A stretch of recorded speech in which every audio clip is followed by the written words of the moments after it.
USC football might need a new leader, and the women's soccer team continues to be red hot as they prepare for a trip to the Mountain States. And volleyball superstar Khalia Lanier joins us in studio today. All of this and more, Sports Scene starts now.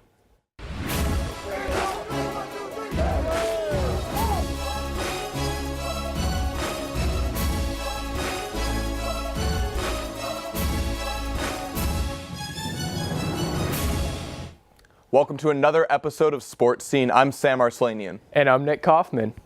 USC football has a lot of big matchups ahead after an embarrassing loss to Utah. The Trojans welcome the Sun Devils to the Coliseum this Saturday, where they will look to keep their Pac-12 South playoff hopes alive.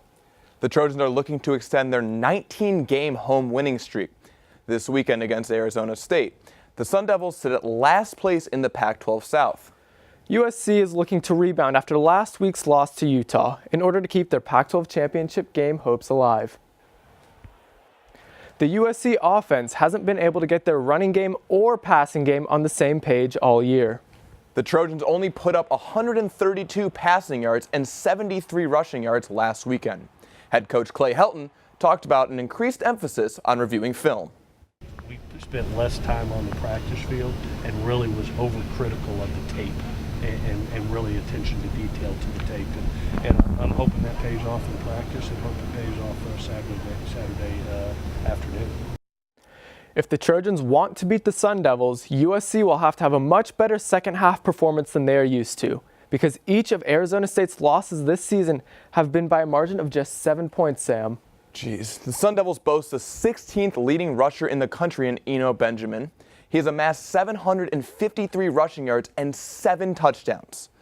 But perhaps the biggest story is the quarterback situation for USC. Starter JT Daniels sustained a potential concussion, while second-string Matt Fink broke 3 of his ribs. It's possible that we could see Jack Sears start this Saturday. With the quarterbacks included in the injury report, it is longer than a CVS receipt. Alexandra has our injury update. Thanks, Sam. It is not a good week to be a quarterback for USC. First off, freshman quarterback JT Daniels is in concussion protocol after a collision during the game against Utah. To make it through protocol, he has to pass a series of tests on a daily basis, and the medical team has to monitor him for concussion symptoms. Besides the memory loss and confusion that can come with a concussion, there are some less obvious symptoms like nausea, arm and leg weakness, light sensitivity, and even emotional changes like anxiety or unexplained bad moods that he has to look out for.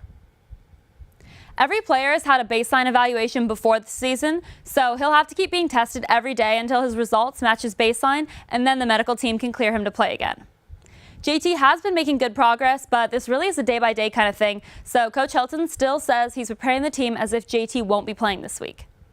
USC's backup quarterback Matt Fink is also out after breaking 3 of his ribs in the fourth quarter of the last week's game. He still finished the game, though, and he even threw for a touchdown. Rib fractures make it really painful to take deep breaths or laugh, but they usually don't need any surgery and they heal on their own in 1 to 2 months. Besides the bones in your rib cage, you also have cartilage and muscles, so depending on whether you tear those muscles or damage the cartilage, it may take longer to heal. The best thing to do is take pain medication and ice the area. This is our injury model, Angel, and we're going to do some demonstrations with him today. It's also important to stretch the area as you're recovering because scar tissue can form and that part of your chest can end up with a lot of tightness. One good stretch, like Angel is doing, is to lean back in a chair like this, which helps to expand the chest. Or you can do the apple picker by reaching up over your head like this. Thanks, Angel. Matt will definitely be out this week, but thankfully we have freshman Jack Sears, who's healthy enough to step up as quarterback if JT isn't playing. That's it for the injury update. And last week, we asked you to submit any questions you have for USC running back Stephen Carr. Our own Faith Bonds spoke with Carr after practice last night. I'm Faith Bonds for Annenberg Media, and I'm joined here today by sophomore running back Stephen Carr.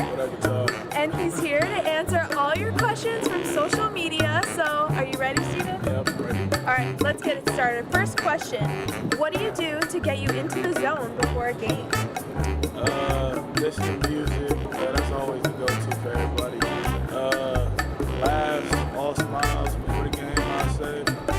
Positive energy? Positive energy, yeah, from all friends, no negative energy around. That's pretty much it. Put it out first, too, every play. Of course. Second question, many only dream of playing in the Coliseum. How did it feel to play there the very first time? It was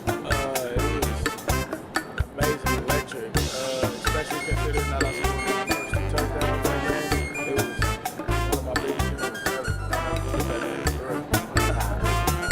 Who is the scariest linebacker you've ever faced? Nobody. He's not afraid. He's not afraid of you. Who asked me that question? That's what I was Gotta do some investigation on that. You'll see. Okay, what is your favorite NFL team? Okay. Is it hard for you to get into your rhythm with the way the running back is moving? Not at all. We feed off each other. We're doing good. We're going to try to follow suit. Awesome. Okay.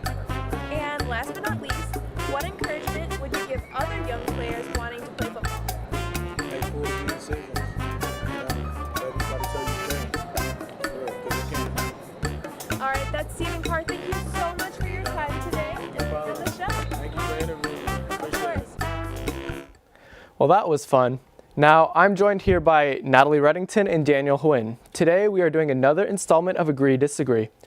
The rules are simple. I'm going to say a statement about the women's volleyball team, then Natalie and Daniel will either agree or disagree. Are you two ready to play? All right, first question.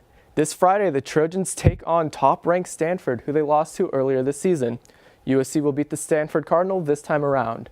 Agree or disagree? I think I'd have to disagree. So the last time that the women of Troy beat Stanford was actually in 2015. So for the past 2.5 years / seasons, they haven't won a game against them. So I think I'd be more inclined to say they're going to win if they had won the game earlier this season against Stanford. But I don't think they're going to pull through. I actually agree here. Yes, we haven't been doing well against Stanford in recent years, but one thing's for sure, home court advantage. We're 7-1 at home, and with even teams like these two, I think usually home court is normally the deal breaker. All right, well, second question. Last year, USC and UCLA split the head-to-head. USC won the first matchup this year. Will USC be sweeping UCLA, or will it be another split? I disagree. I think the Trojans are going to beat the Trojans both home and away this season. Simply put, we have Khalia, Lanier, and Brooke Bodkin. We have more offensive power than the Bruins have in comparison. I also disagree that they're going to lose. I think they're going to win because USC has the potential to beat UCLA twice this year and not repeat the same mistakes as last year. UCLA is ranked 21, 15 spots behind USC. So I think they're going to have enough preparation by the end of the season to win. All right, and final question. The volleyball team is currently ranked 6th in the country. Will USC finish as a top 5 team? I would say I agree with this one. So they're very strong this year in their offense. So both outside hitters, Brooke Bodkin and Khalia Lanier, are both averaging about 4.4 kills per set, which is huge. Coach Crouch did mention in an interview after a recent game that they have a lot of room to grow on their defense. So I think if they can improve their defense and keep up with the offense, they're good to go.